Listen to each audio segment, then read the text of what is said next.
Alien slugs that lay host in humans dig into your brain and turn you into zombies. Today we're reviewing Night of the Creeps.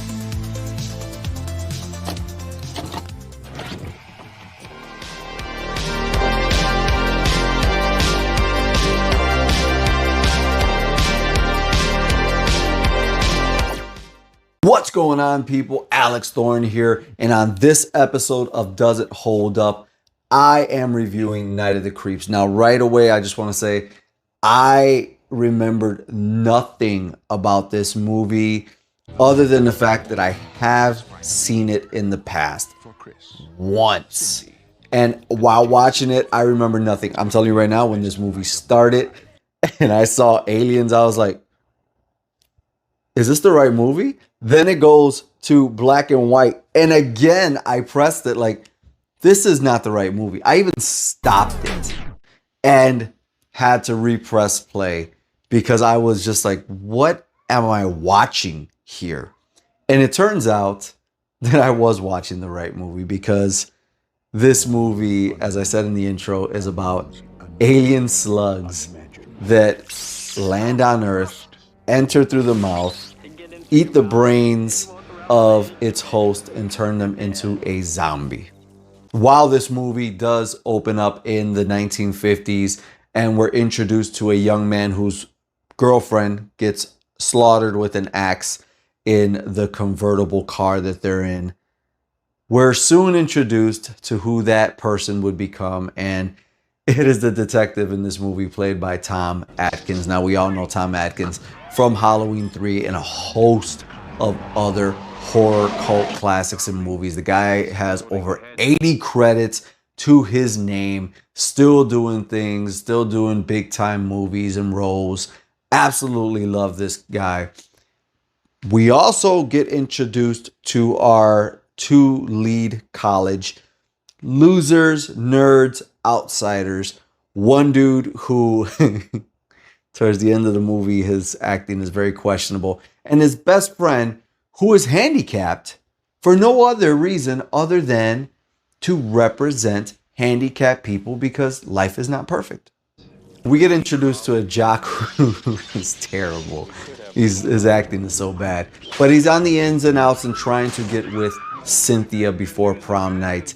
And Cynthia is played by Jill Whitlow. And when I tell you that this woman was so striking, not only in this movie, but then I go look her up, because as guys do, what is she looking like today? What is she up to today? And I gotta say, Jill, call me, because you look amazing.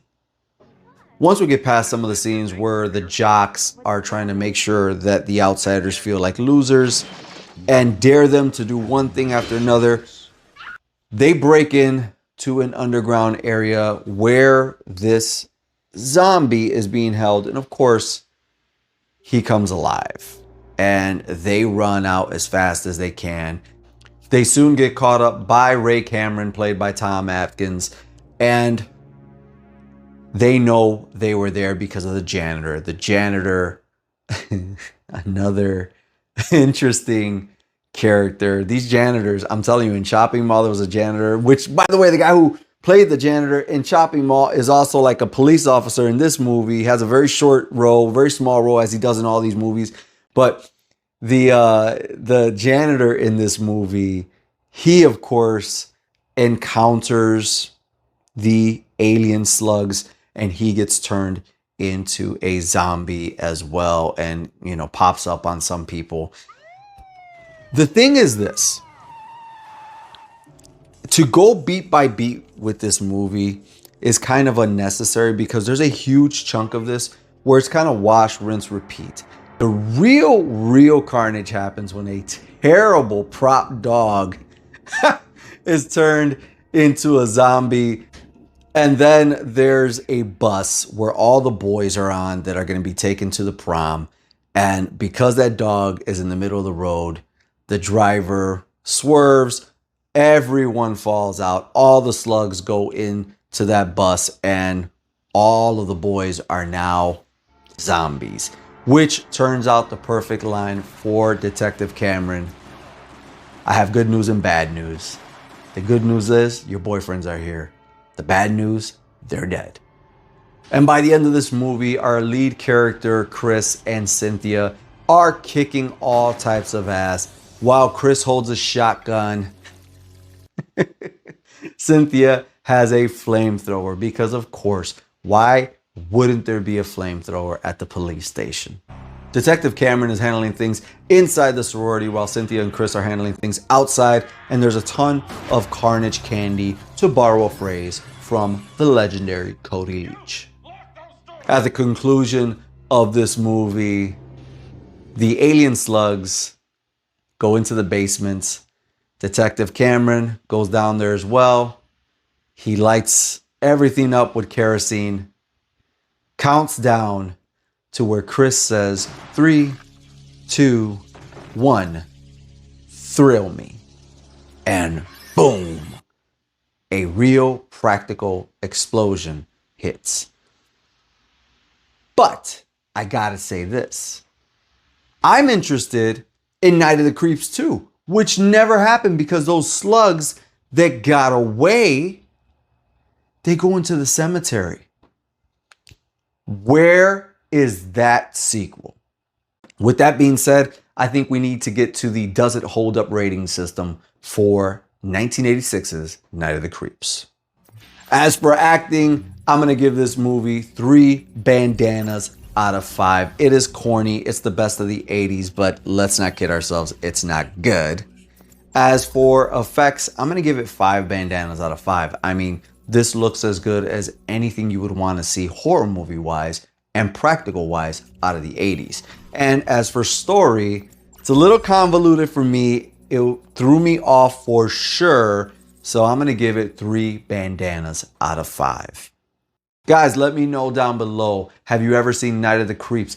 Do you wish there was a Night of the Creeps 2 like I did at the end of this movie? What are your memories about it? And for you, how long has it been since you watched this movie? Is it a yearly watch? I think this is going to become something I pop in to my VCR, to my Blu-ray player, or on streaming at least once a year. Guys, you know, if you want to talk about more stuff like Night of the Creeps, chopping Mall, Fright Night, and all that good stuff, you got to join this channel's memberships. That's right. Thorn Theater has real deal membership laminated cards for all of you Thornaholics out there and horror lovers. Not only that, but you get to request your own reviews. Let's say there's something out there you're really dying for me to review, but the masses may not want it, or it's not something that's gonna move the numbers. Guess what? You pay. You control the narrative. You get early access to videos, live only chats, as well as exclusive watch-alongs just for members right here on this channel. And if you don't feel like committing to a membership, you can always leave me a super chat, super thanks, or buy me a coffee.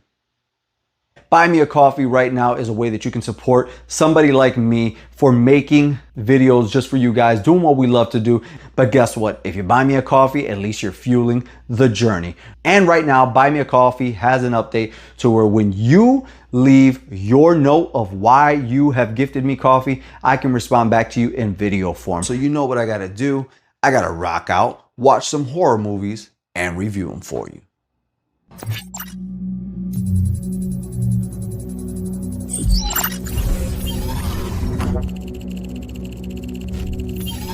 Connection established.